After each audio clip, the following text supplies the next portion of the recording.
El tema que nos está ocupando es identificar evidencias. ¿Qué significa esa destreza?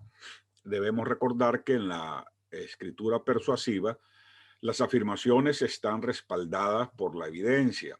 Muy bien, repito, en las escrituras persuasivas, en la escritura persuasiva, las afirmaciones están respaldadas por la evidencia, razones e información que muestran por qué los lectores deben creer o estar de acuerdo con la afirmación. Es decir, no se trata de ideas aisladas o de ideas que surgen en la mente o el pensamiento de alguna persona, sino que son hechos comprobables, son hechos que podemos ver, que podemos medir.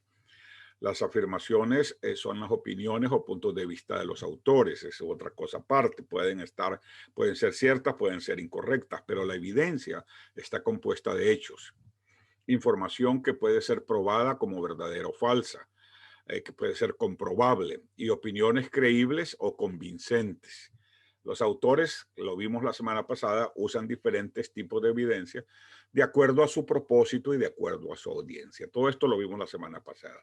Los autores también pueden apelar a la lógica, no pueden, normalmente lo hacen, apelan a la lógica, a la emoción y a la ética de un individuo para tratar de convencernos de que sus ideas son correctas y que perdón, y que debemos seguirlos o seguir sus ideas o sus pensamientos. Muy bien. Déjeme encender mi cámara un momentito solo para saludarles, aunque no veo a la mayoría, pero aquí estamos. Bienvenidos los que están ingresando recientemente. Estamos retomando el tema de identificar evidencias y estábamos recordando el concepto inicial bajo el cual estamos abordando esta temática. Bueno, vamos a tener un ejercicio que no hicimos la semana pasada, con el cual vamos a continuar, que es la práctica de la destreza. Ok. Acuérdense que las pistas del contexto, que son todos estos elementos que están alrededor, arriba, a los lados del texto, son importantes para hacer el análisis correcto, para hacer la lectura comprensiva correcta. En este caso tenemos dos recuadros en la parte de afuera, el A y el B. Vamos a leerlos antes de hacer el ejercicio. Dice, las anécdotas son historias muy breves. A menudo las anécdotas aparecen como introducciones a textos persuasivos o como ejemplos que apoyan o refutan afirmaciones. Una anécdota normalmente puede ser una historia verídica o puede ser simple y sencillamente un cuento que tiene una lección al final. En todo caso, se usan normalmente como introducción para romper el hielo que a veces hay en el ambiente, especialmente si son personas que no se conocen, etcétera. Muy bien, la credibilidad son dos cosas diferentes. Las anécdotas ya lo vimos. La credibilidad se refiere a la fiabilidad o a la confianza de las fuentes o los autores. ¿Qué tanto creemos en el autor que estamos viendo? Eso puede variar en base al conocimiento que tengamos del autor, en base a la propia reputación del autor, etcétera. La apelación depende del conocimiento, el entrenamiento o la experiencia en el tema. Muy bien. Vamos a hacer lo siguiente. Vamos a hacer, no hay preguntas en este ejercicio, más bien es solamente un análisis que vamos a hacerlo juntos, ¿ok? Dice lo siguiente, considera la forma en la que los diferentes tipos de evidencia respaldan esta afirmación. ¿Cuál es la afirmación que se está haciendo? Ok, la afirmación que se está haciendo es la siguiente, permítanme.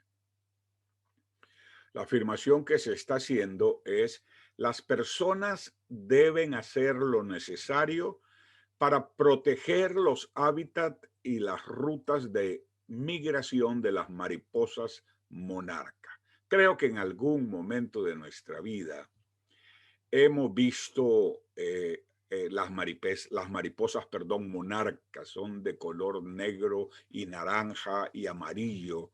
Son una maravilla de animalitos pequeños, hermosos, que además son muy valientes porque cruzan prácticamente todo el continente, hacen un viaje desde el norte de los Estados Unidos, bien norte, hasta las montañas en Michoacán para pasar ahí el invierno y desovar y crear otras generaciones.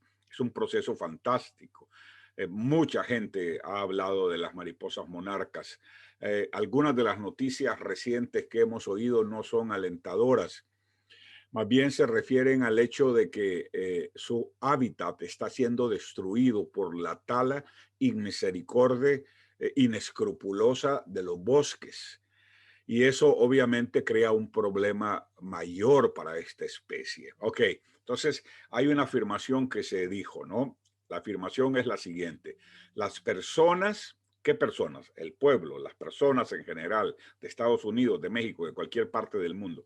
Las personas deben hacer lo necesario para proteger los hábitats, los lugares donde ellas viven y las rutas de migración, los lugares por donde ellas pasan, de las mariposas monarca. Ok, aquí tenemos diferentes tipos de apelación, tenemos diferentes evidencias y diferentes ejemplos.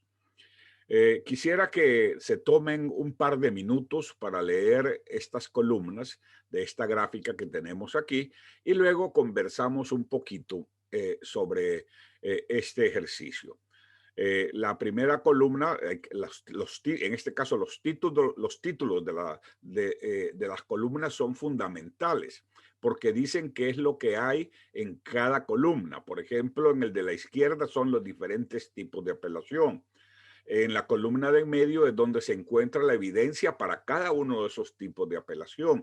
Y al lado derecho, en la columna de la derecha, aparecen los ejemplos. Muy bien, tómense un par de minutos para revisar este material, analizar esta información y luego podemos platicar un poquito al respecto. Voy a apagar mi cámara.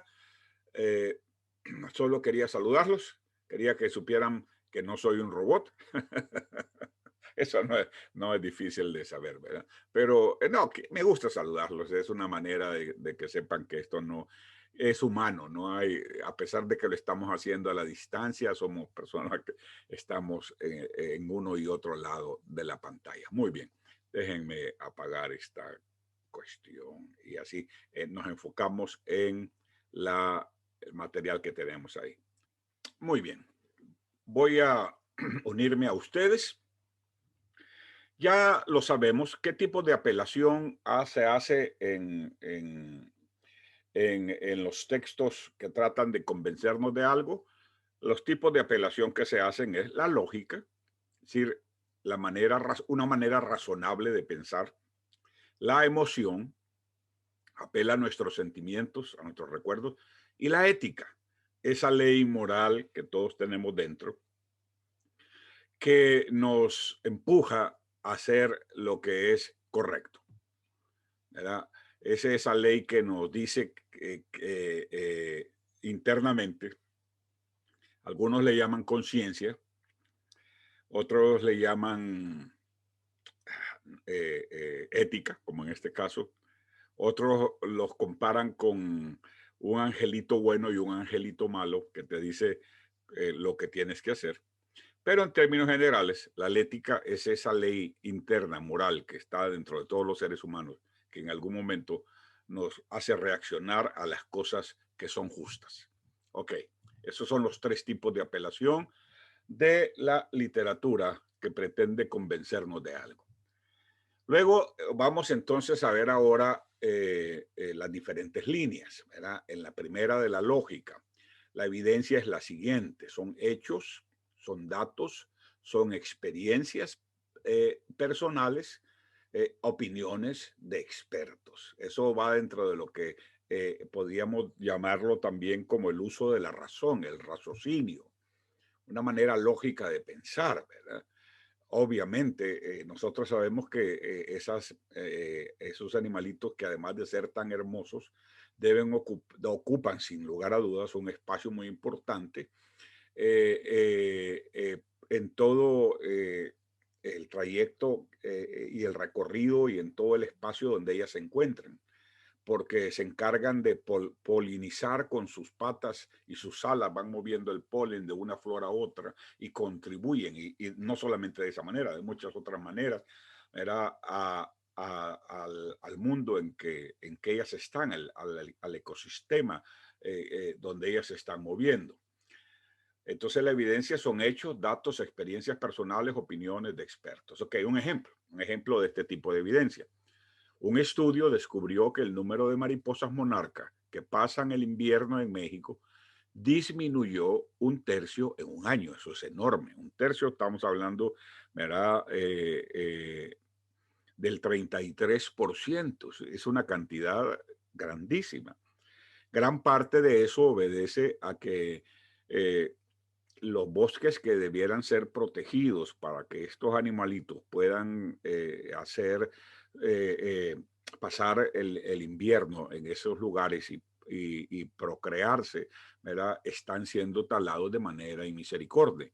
Y hay gente en México que está luchando por eso. Algunos están arriesgando su propia vida, ¿verdad? Y no dudo también que habrán organizaciones gubernamentales y civiles que están tratando de hacer una labor en ese sentido, pero igual están luchando y a pesar de su lucha, eh, eh, el bosque está disminuyendo. Entonces ahí tenemos, por ejemplo, el tipo de apelación, hechos, datos, experiencia y el ejemplo.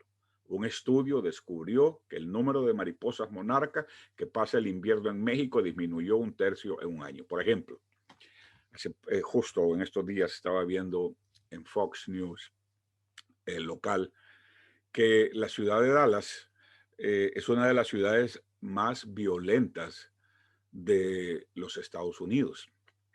Era necesario cambiar al jefe de la policía, mejorar el departamento, no solo cambiar al jefe, mejorar el departamento, etcétera. Y para ello no se trata de una cuestión emotiva, no, hay datos concretos.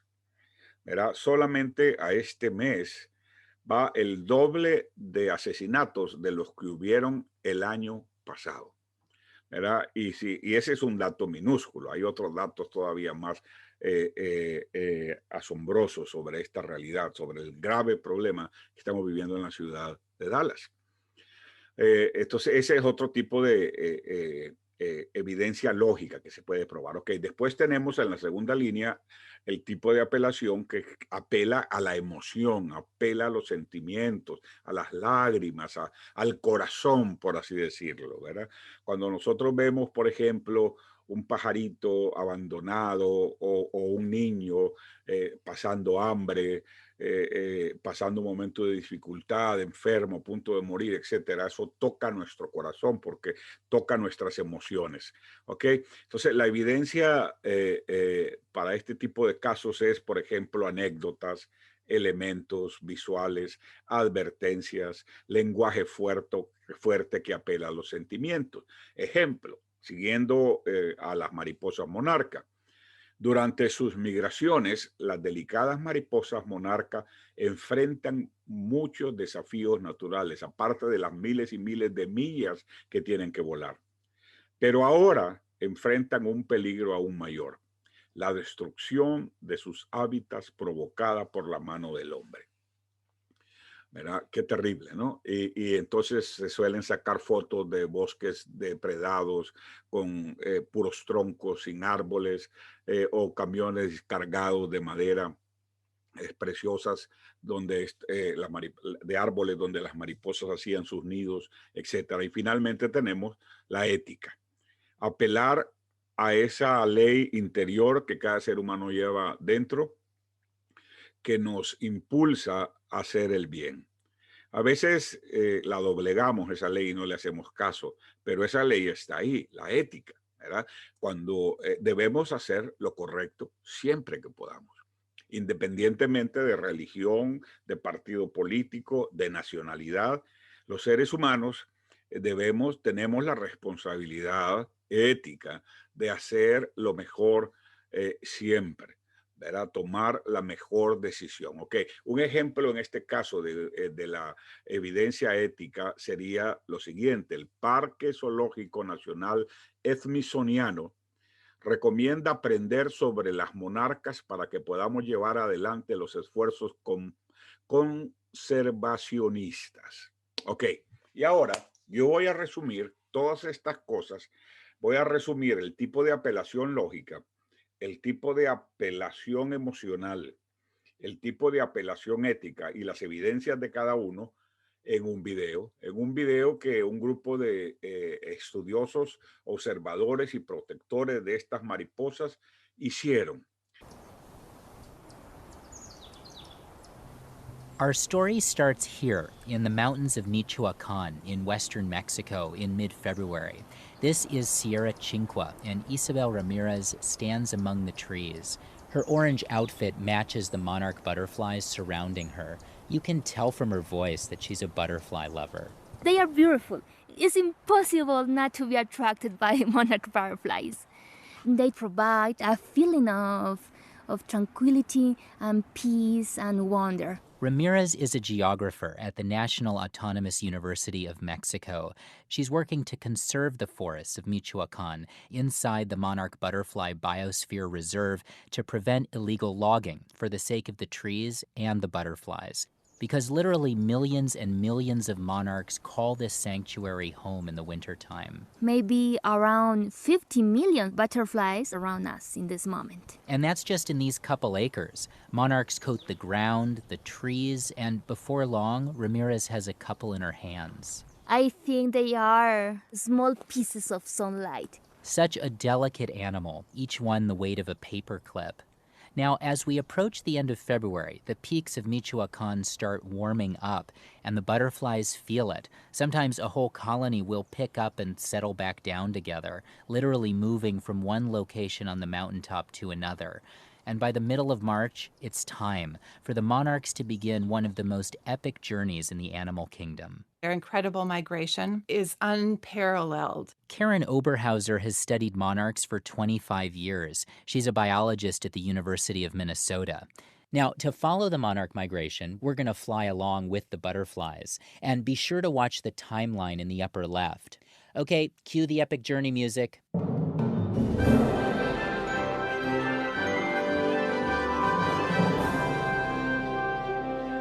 The males and the females leave the overwintering colonies and fly north through Mexico. They cross the neovolcanic mountain range and cross the mountains on the east side of Mexico and fly up into southern Texas. The butterflies fan out, covering the southeastern quarter of the U.S., laying eggs as they go. If you imagine monarchs as kind of this wave of insects that are moving northward and eastward, they're looking for specific kinds of habitat along the way. Habitat that must include milkweed. It's the only kind of plant that the caterpillars can eat, as well as other nectar sources for the adults. Now, let's pause for a moment here and consider the monarchs laying their little eggs on the milkweed.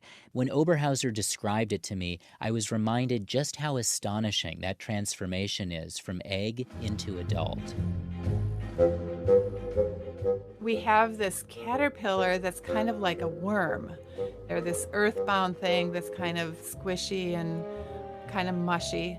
And then they go through this transformation where it's almost like they die when they get into the chrysalis. So they're in the stage that, from the outside at least, they don't even look alive.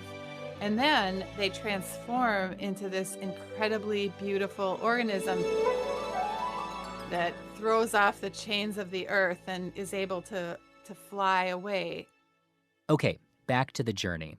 The butterflies from Mexico live no more than a month after leaving their overwintering mountaintops and laying their eggs. And so it's this next generation, born in the southeastern U.S. in what's called their spring range, that pick up the next chapter of the migration, which goes northward into what we call their summer breeding range. So this is everything kind of from a line through the middle of the United States up into southern Canada. The migration is filled with peril. Butterfly eggs are gobbled down by ants and spiders and wasps. Most animals avoid eating the adult monarchs because they taste bad, but there are a couple types of birds that do find them palatable: the black-headed grosbeak and the black-backed oriole. Then there's bad weather. A drought or a really bad storm can decimate the monarch numbers. But perhaps the biggest threat on their journey these days is habitat destruction. And that habitat consists of milkweed. The middle of the United States used to be one big prairie, and all of that land was suitable habitat. We now have a patchwork of cities and agricultural fields broken up by completely inappropriate habitat, which would be things like roads and parking lots. Oberhauser told me that cities aren't necessarily bad for monarchs. Take Minneapolis, where residents have planted milkweed and other butterfly-friendly plants in parks, lawns, and gardens. Still, a city means a lot less monarch habitat than before. Agricultural fields used to be okay, with lots of milkweed mingling with the crops. But now, in this age of genetically modified corn and soybeans, farmers spray their fields with herbicides that wipe out the milkweed. All this disrupted habitat makes the going much tougher for the monarchs, and over the last few years, their numbers are down. But there are still many butterflies that do make it, that find milkweed, and that lay more eggs. They go through 2 or 3 more generations in the northern part of their range, breeding, laying eggs, finding milkweed plants, and then after about August 15th, the butterflies fly south again to the overwintering sites in Mexico. Yeah, it's incredible. No one butterfly completes the whole journey, and for those of you keeping score, it takes up to 4 generations to finish the full migration, to leave Mexico and to get back again. Now, that's just one part of the story told from the butterfly's point of view. But over the course of their journey, those butterflies come in contact with a kind of human army. Thousands of citizen scientists, everyday people allowing us to get to know these monarchs better and help them out along their way. So let's rewind the clock to September, once the butterflies have begun flying south again. We're going to zoom in here on Cape May, New Jersey, where Mark Garland is a naturalist. We get an abnormal number of monarchs here because we're the very southern tip of New Jersey, and the land is literally tapering like a funnel. And as these butterflies migrate, they're much more comfortable over land than water, so they stay over land and get funneled down into Cape May proper. Literally, when there's a lot of monarchs around, they're everywhere. We laugh. Sometimes you feel like you're inside an orange snow globe. But Garland doesn't just watch the monarchs, he tags them. It's part of a citizen science project run out of the University of Kansas called Monarch Watch. The tagging involves small adhesive stickers that are put on the wings of a monarch butterfly. The size of the sticker is about the same as your little fingernail. By the time you catch it, put the sticker on and let it go, it's 30 seconds if you're good, if you've been doing it a long time. That's Garland's wife, Paige Cunningham. She's a naturalist and educator, and she told me that before she lets the butterflies go, she whispers to them. Sometimes I'm just like, have a good journey. Sometimes I wish them good luck. I don't always know what I'm going to say to them until I have them in my hand. I don't know, it's like a secret in a bottle, or a wish, or a hope, or a dream, or something, and then it flies away. Cunningham and Garland recruit a bunch of people, and each year the team dots hundreds of butterfly wings with these tiny sticker tags. On the tag is a unique code of 3 letters and 3 numbers. It's like the social security number of the butterfly. And it's this social security number here that can be used to track the butterflies along their migration route, where other people catch them and read off the code. Every time a tagged monarch is found somewhere else, you've connected the dots on migration. We found monarchs here in Cape May that have been tagged in New York State and Pennsylvania and other parts of New Jersey. And the butterflies routing through Cape May have been found as far south as Florida and Texas, even Mexico. And there have been a few New Jersey monarchs that the wind's blown out to the Bahamas. Now, some of the butterflies pass through Georgia, where Mary Beth Carey teaches the 5th grade in the town of Sylvester. I want the students to use the butterflies to connect with and go beyond the boundaries of our town. For the last few years, she and her students have been taking Scotch tape, placing it on monarch butterfly abdomens, peeling it off, and sending it to the University of Georgia. That's where a program called Monarch Health counts up the number of external parasites on the butterflies to figure out how healthy they are. Carrie's students love being part of the butterflies' lives. I really like working with insects. We should help them. As the butterflies flutter along, countless people are on the lookout, entering their sighting locations, and some of them recorded themselves to tell us about their encounters, all the way from Brackettville, Texas. Right now, I'm surrounded by trees with beautiful arcing limbs. The butterflies, I can't believe they're still here. I'm so excited. To Vermont, where the state butterfly is the monarch. When I was little, my mom would buy me the Grow a Monarch butterfly kit, and we would watch them in our house until they grew up, and then we would set them free. To Wisconsin. Butterflies are beautiful, and they are wonderful. To North Carolina. I've been watching monarchs all my life. My wife came up with the theme of monarchs for our wedding. On our custom-made cake topper, the bride and groom chased a monarch hand in hand with the groom holding a butterfly net. You get the idea. Monarch butterfly lovers are everywhere. So let's return to the end of the monarch journey one more time. As the butterflies make their way back towards Mexico, they gather into thicker and thicker ribbons as they fly. By the time they hit Texas, the monarchs stop people in their tracks. They cluster up in these pecan trees like grapes and just are draped everywhere. As you walk down the river trail, they just erupt in these butterfly clouds of orange. My house looks out onto the sunset in Mexico, seeing hundreds of thousands of monarchs almost flowing like a river through the sky. That river flows back into Mexico, winding around the mountaintops to settle down for another winter. It's a river of orange sunshine that graces the people it passes, and many of those people reach out to touch that river and to hold, if even for a moment, a single butterfly in their hands.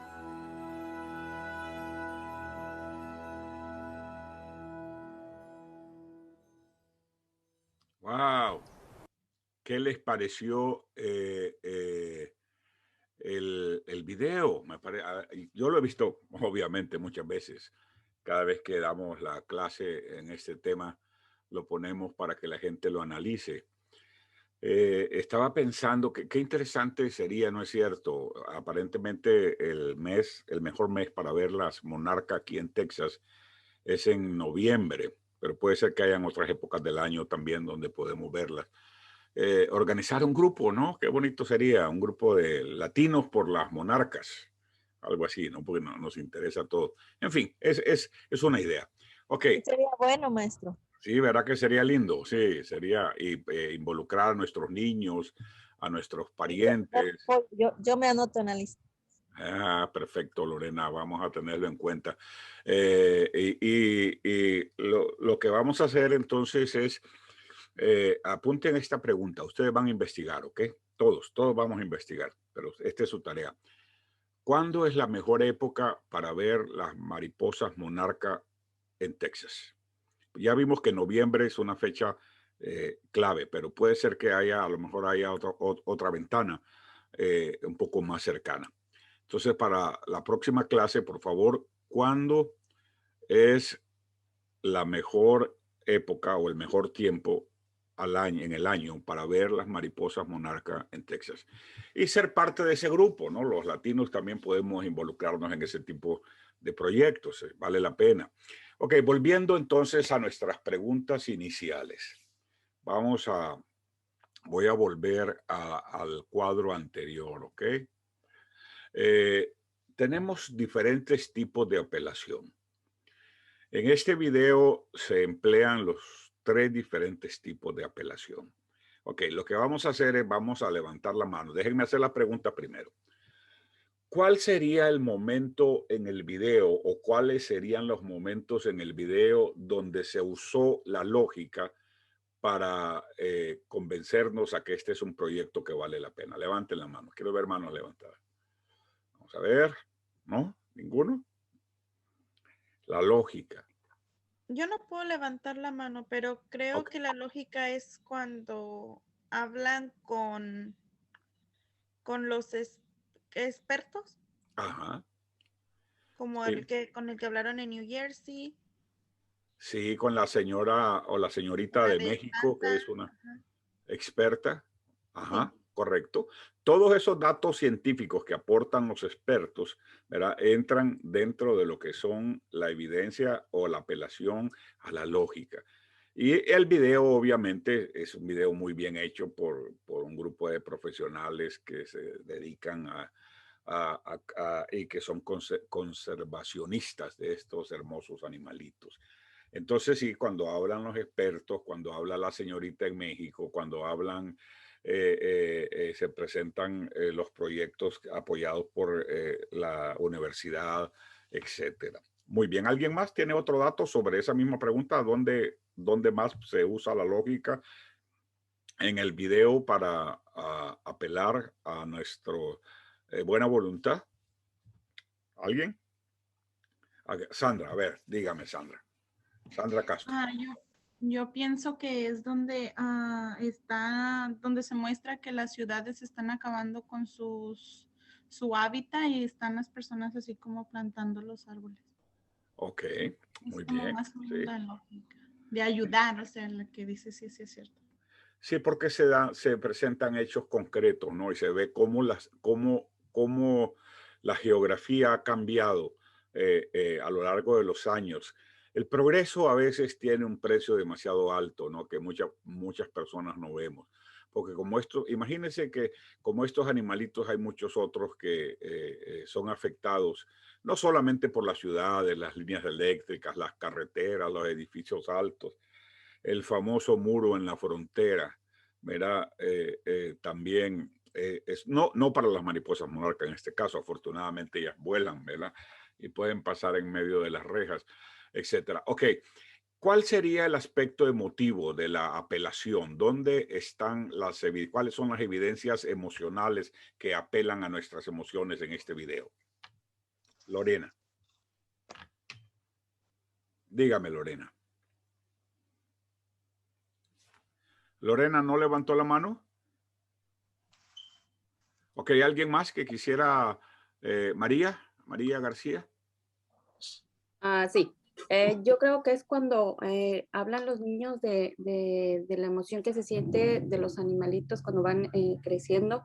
También cuando cuando enseñan cómo cambia la mariposa, cómo del huevo a la oruga y de la oruga a la mariposa.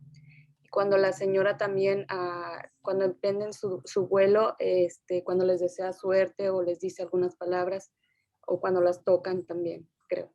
Excelente, exactamente, ¿verdad? Esa parte de los niños y la parte esa del mensaje, un deseo que se va al viento, ¿no? Es muy emocional, muy emotivo. Sara también, Sara quería comentar algo. A ver, Sara, díganos. También podría ser como lo que te hace sentir al mirar tantas mariposas, esos colores, que te hace sentir paz. ¿Qué más dijo? Paz.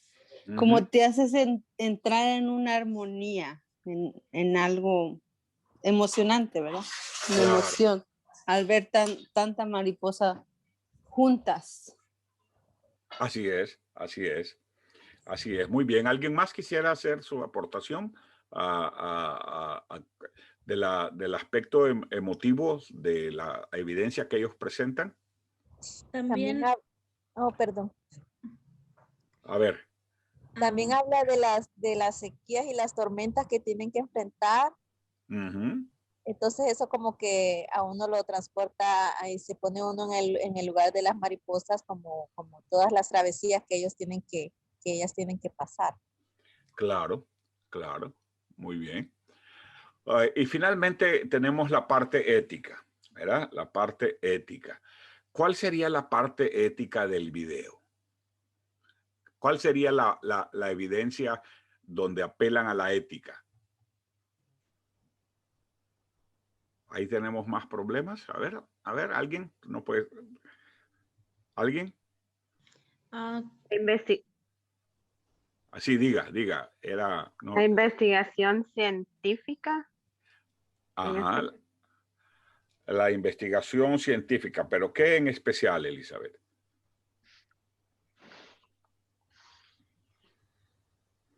Los profesionales dedicados específicamente a eso, pues tienen una trayectoria y su reputación, ¿no? Sí, Porque claro. vi de una que tenía 25 años de estar estudiándolas y Sí. Y me parece también que uno de los elementos claves de la ética es cómo se han levantado grupos de voluntarios en todos los Estados Unidos y México, de personas que de manera voluntaria, sin percibir nada, ¿verdad? Se han convertido en vigilantes de las monarcas, Monarcha Watch, ¿verdad? Vigilantes de las monarcas a lo largo de su camino. Eso apela a la ética, porque eso es lo correcto, eso es lo que hay que hacer, ¿verdad? Lo vamos a hacer no porque no tengamos otras cosas que hacer, no porque nos sobre el tiempo, pero porque es algo que es algo con lo que es una buena causa, ¿verdad? Es una buena razón para invertir nuestro tiempo y nuestro esfuerzo si fuera necesario. Muy bien. Sería interesante que surgiera un proyecto. Déjeme anotar aquí. Lo voy a proponer a ver si podemos recibir algún tipo de respaldo de parte de la biblioteca. No, yo no les puedo garantizar nada. Y si no, en todo caso, de manera voluntaria, ¿no? De manera como grupo, como un grupo latino que también queremos contribuir como parte de los vigilantes de las monarcas. Muy bien. Luego tenemos una pregunta que va a ser bastante obvia. ¿Qué podría una carta de recaudación de fondos de un grupo conservacionista incluir fotografías de árboles cortados en un hábitat de mariposas? ¿Por qué? Perdón, no qué. ¿Por qué podría una carta de recaudación de fondos de un grupo conservacionista incluir fotografías de árboles cortados en un hábitat de mariposas? A, B, C o D. Analícenlo por unos segundos y me dan su respuesta.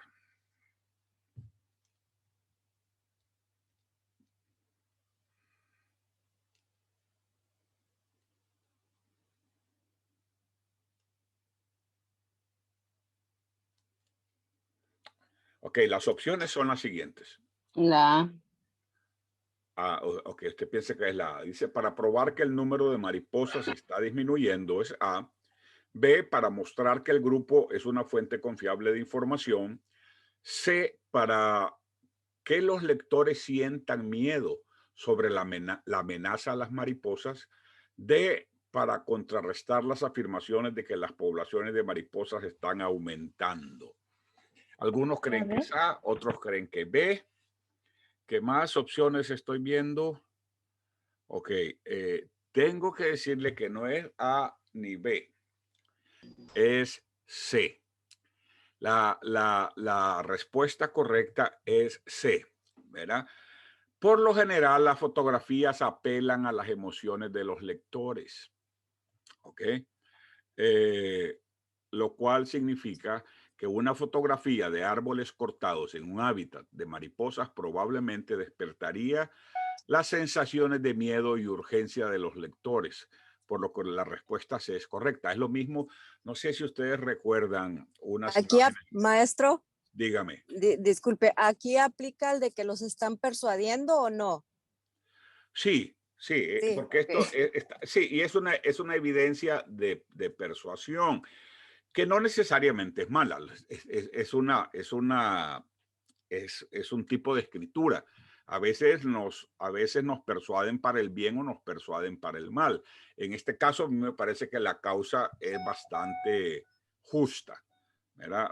Bastante buena. Entonces, sí, es precisamente porque el tema principal, ¿verdad?, es identificar las evidencias de que en este caso de los diferentes, cómo se aplican los diferentes elementos de la persuasión o el tipo de apelación. ¿Verdad? Más que una persuasión, están apelando más bien a nosotros. Hay un tipo de apelación que es lógica, hay un tipo de apelación que es emocional y hay un tipo de apelación que es ética. ¿Verdad? En este caso apela a las emociones, al miedo. Les menciona. ¿Quería decir algo, Jessica? No, ok. No, gracias. Ah, ok. Les quería comentar, hace algunos años quizá atrás, los que luchan a favor de las focas, ¿verdad? Y de la caza de las focas, que es bastante cruel, lograron conseguir unas imágenes. Las focas cuando nacen son blancas, son lindas, son preciosas, ¿verdad? Y se ve entonces a un grupo de cazadores persiguiendo estos animalitos blancos hermosos sobre un bloque de hielo, y se ve cómo la matan, ¿verdad? Golpeándole la cabeza. Y obviamente eso, ese acto, esa imagen vale más que 1000 palabras. Y aunque hay una caza controlada, ¿verdad? Porque, que no sé si ese era el caso, no recuerdo los detalles, pero en todo caso esas imágenes apelan a la emoción de la gente. Y les aseguro que a través de esa imagen consiguieron muchísima ayuda. Ok, vamos a cambiar de tema, pero no porque se acabó lo emocionante. No, esta clase está cargada de no solamente de nuevas herramientas o nuevas destrezas que estamos aprendiendo, pero además de información que no solamente es real, que es parte de la historia, pero que además es emocionante. La siguiente historia que vamos a leer es muy triste y muchos de nosotros desconocemos qué sucedió. Voy a leer la introducción, las instrucciones, ¿ok? Pónganle atención y el resto del trabajo lo van a hacer ustedes. Lee el pasaje, lee cada pregunta y elige la mejor respuesta. Las preguntas están en la siguiente transparencia, donde también va a estar este contenido, pero más pequeño. Pero mire la introducción. Esto es un hecho real que sucedió aquí en Estados Unidos. No pasó en Alemania ni pasó en Rusia. No, pasó aquí en los Estados Unidos. En 1946, J.A. Crowe, secretario del Interior, escribió una carta al vocero de la Cámara de Representantes, pidiéndole que apoye la legislación para facilitar a los japoneses estadounidenses el pago por las pérdidas que sufrieron como resultado del movimiento o evacuación a campos casi de concentración durante la Segunda Guerra Mundial. Vale reconocer que no eran campos que no se comparan en nada a los campos nazis o a los campos de los rusos, pero igual fueron movidos por la fuerza grupos enteros de ciudadanos americanos de origen japonés y fueron encerrados tras alambre de púas. Y sus propiedades quedaron prácticamente abandonados. En 1946, el secretario escribe una carta para que apoyen la legislación, ¿verdad? Para de alguna manera reivindicar los derechos de ese grupo de personas que en ese momento fueron afectados, ¿verdad? Dice lo siguiente: como resultado del movimiento o evacuación a campos durante la Segunda Guerra Mundial. Parte de esta carta parafraseada a continuación. Quiero que lean esta carta. Este es otro momento sumamente emocional, sumamente injusto, que deja una marca negra en la trayectoria, en la historia de los Estados Unidos, pero que con el paso del tiempo, gracias a Dios, se pudo corregir, por así decirlo, ¿verdad? Porque, bueno, es una corrección se corrigió, pero no sé qué tan efectivo fue porque mucha de esa gente había muerto, mucha de esa gente había pasado pobreza, etcétera. Lean, por favor, el texto que está aquí. Son 4 párrafos. Lean los 4 párrafos. Les voy a dar 5 minutos para que lean estos 4 párrafos. Anoten cosas que les parezcan importantes en sus libros y luego entonces vamos a hacer el ejercicio sobre este tema, que es un tema que muchos quisieran quitar de los libros de historia, porque fue un tiempo muy difícil y fue una mancha negra en la historia de los... Ok, ahora voy a leer el párrafo, por si acaso hay personas que se les está dificultando leer, y luego entonces vamos a las preguntas. Durante todo ese tiempo ya ustedes tienen tiempo de ver las preguntas y elegir su respuesta. Ok. Me parece que, ok, dice compensar a los japoneses estadounidenses evacuados. En 1942, el Departamento de Defensa ordenó que los japoneses estadounidenses fueran desplazados de la costa del Pacífico de los Estados Unidos. Durante aproximadamente 2 años y medio, más de 100,000 de estos ciudadanos estadounidenses y sus padres extranjeros no pudieron volver a sus casas. En enero de 1945 les permitieron volver a sus casas para reanudar sus vidas. Es muy pronto para establecer las pérdidas financieras y de propiedades totales que sufrieron los japoneses estadounidenses. ¿Por qué? Porque esta carta es datada en 1945, acuérdense, ¿verdad? Lo vimos ahí en la fuente. Es muy pronto para establecer las pérdidas financieras y de propiedad totales que sufrieron los japoneses estadounidenses, pero estas sin dudas son importantes. Algunos perdieron todo lo que tenían, muchos perdieron la mayor parte de lo que tenían. A ninguno de estos evacuados japoneses estadounidenses se les iniciaron cargos. Qué terrible, ¿no? Estar encerrado en un lugar sin cargos, sin un juicio. La experiencia ha mostrado que la mayoría de ellos eran y son buenos estadounidenses. Los 23,000 japoneses estadounidenses que sirvieron en las Fuerzas Armadas, tanto en Europa como en el Pacífico, tienen una foja de servicio destacada. Las agencias de inteligencia no descubrieron casos de sabotaje o espionaje por parte de los estadounidenses de origen japonés durante la guerra. Las órdenes de evacuación les dejaron muy poco tiempo a las personas para que pusieran sus asuntos en orden. Los comerciantes tuvieron que vender sus bienes y empresas a precios muy bajos. Muchos evacuados vendieron sus pertenencias por una fracción de su valor. Ya sabemos lo que son fracciones, ¿no? Matemática, acuérdense. Un gran número de personas tuvo que aceptar arreglos inadecuados para la protección de su propiedad. Algunas propiedades fueron sencillamente abandonadas. Estas pérdidas son el resultado directo de la evacuación. Ahora, por primera vez en la historia de nuestra nación, los japoneses estadounidenses están pidiendo asistencia pública en importantes cantidades. Qué pena, ¿no? Lo menos que puede hacer este país, por una simple cuestión de justicia, es ofrecer algún tipo de compensación por las increíbles pérdidas que han sufrido los evacuados. ¿Qué parte más negra de la historia de este país? Y igual, ¿verdad? Todavía es el mejor país del mundo, todavía es el mejor lugar para vivir. Y si no, yo no viviera aquí, ¿verdad? Sin embargo, somos seres humanos y en todos los países se dan cosas a veces de las que uno se avergüenza. Muy bien, las preguntas son las siguientes. Son 2. ¿Qué hecho respalda la afirmación del autor de que los japoneses estadounidenses fueron evacuados sin causa? Ok, estas son las opciones. A.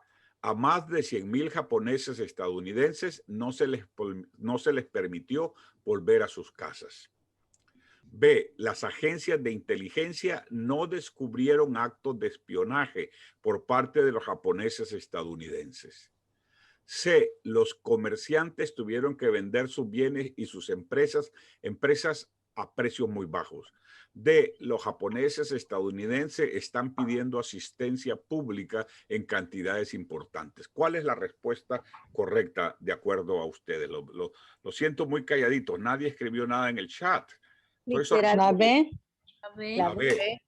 La B. Yo pienso que la D. Sí, ¿verdad? La B, y además a mí me parece sorprendente porque la ley en los Estados Unidos dice que que todos son inocentes hasta que se demuestre lo contrario. Eso se conoce como la presunción de inocencia, ¿verdad? Nadie es culpable a menos que se le muestre. Es decir, todo el mundo es inocente a menos que se demuestre lo contrario.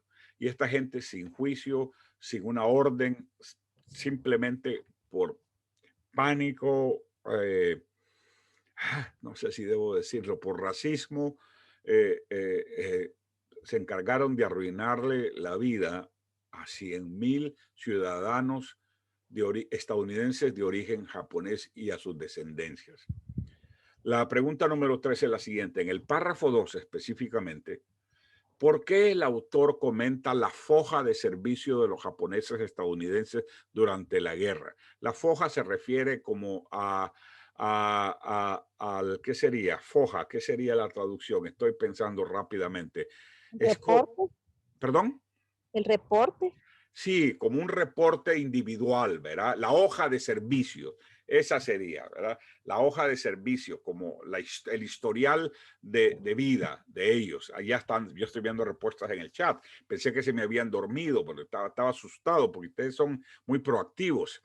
Ok, entonces algunos están sugiriendo que es la B, la D en algunos casos. ¿Qué dice, perdón? ¿Cuál es? La D. La B. Vamos a leer las respuestas, ok.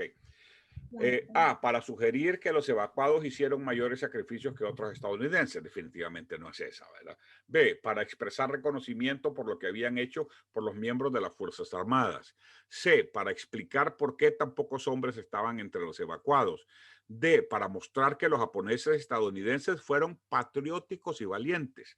Más creo yo que es la D, ¿verdad? Porque era un grupo que injustamente estaba siendo acusado de ser espías, ¿verdad? De convertirse en espías de los japoneses, cuando no había cuando no había ninguna razón para pensar tal cosa más que los ojos oblicuos y su antepasado japonés, ¿verdad? Pero eran ciudadanos que amaban este país y no solamente lo mostraron con palabras, lo mostraron con los hechos, igual que está pasando hoy día con nuestra gran raza latina de cualquier parte. Cientos de nuestros chicos van a las diferentes guerras y lo hacen con amor a la bandera, al país que ellos conocen como su país, ¿verdad?